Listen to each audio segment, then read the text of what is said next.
मैं शिरीन हूँ। अभी मैं 26 साल की हो चुकी हूँ। यह ऑडियो स्टोरी उस समय की है जब मैं 20 साल की थी और पूरी तरह जवान हो गई थी।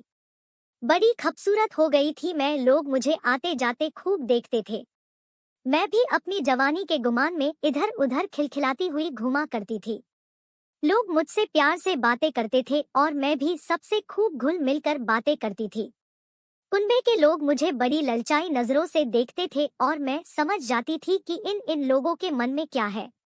वो बस मुझे पटाने के में चक्कर में रहते थे, मुझे देखने के फिराक में लगे रहते थे, पर किसी को मौका नहीं मिला। मैं थोड़ा संभली हुई भी थी और थोड़ा डरी हुई भी थी कि कहीं कुछ गड़बड़ न हो जाए, इसलिए किसी को भाव नहीं देती थी।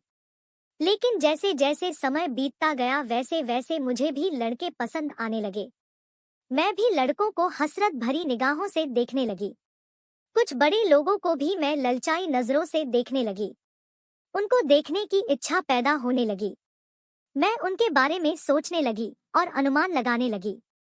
जवान लड़के मुझे बहुत अच्छे लगने लगे क्योंकि तब तक मैं पूरी तरह जवान हो चुकी थी। लेकिन 20 साल की उम्र होने के बावजूद मुझे अभी तक कोई ऐसा नहीं मिला जो मुझे प्यार कर सके। अब मैं तड़पने लगी थी। मेरा कभी कभी मन होता था कि मैं जबरदस्ती किसी को पकड़ लूं, लेकिन हिम्मत नहीं हुई। एक दिन मैंने यह बात अपनी सहेली रेहाना को बता दी। वह बोली, हाय दैया, तूने अभी तक कोई नहीं पकड़ा। क्या कर रही है तू? दिन भर क्या करती है? मुझे देख, मैं तो हर दिन नया पटाके लाती हूँ। मैंने कहा, अरे यार, तू मुझे भी ये सब सिखा दे रेहाना, मेरी तमन्ना पूरी कर दे। वह बोली, अच्छा तू अभी चल मेरे साथ, मैं कोशिश करती हूँ।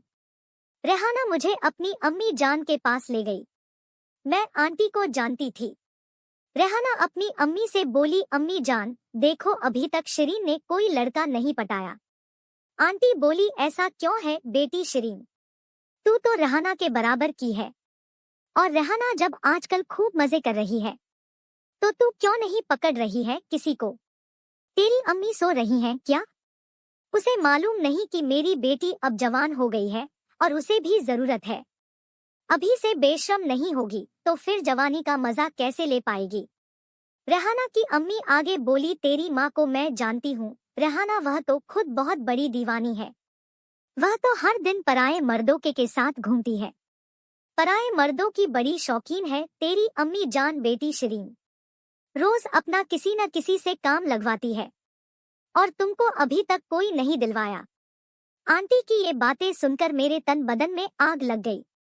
मैं मन के कहने लगी कि मेरी अम्मी जान जब खुद मजे लेती है तो मुझे क्यों नहीं दिलाती।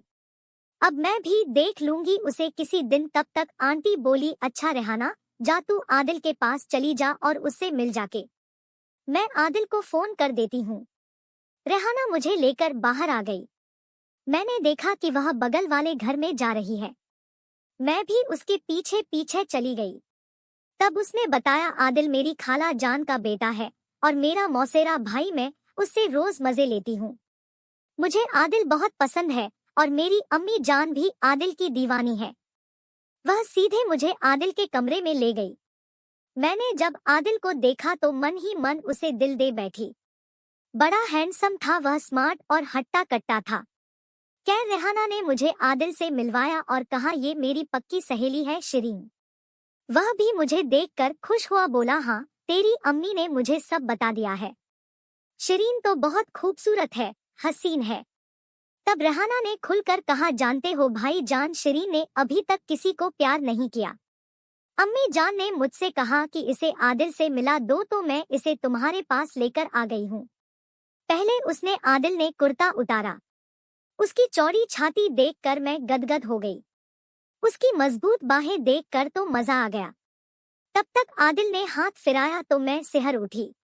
पहली बार किसी मर्द ने बड़े प्यार से अपना हाथ फिराया था और इधर मेरा दिल धक धक करने लगा। मैं सोचने लगी कि क्या आज सच में मैं दीदार करूंगी। मुझे यकीन ही नहीं हो रहा था कि मुझे इतनी आसानी से किसी का साथ पाने का मौका मिल जाएगा। मैं उसे बड़े गौर से देखने लगी। वह मुझे देखकर मुस्करा रही थी और आदिल भी मुझे बड़ी कातिल निगाहों से मुझे देख रहा था। मुझे एहसास हुआ कि आज मुझे पूरा मजा आ जाएगा।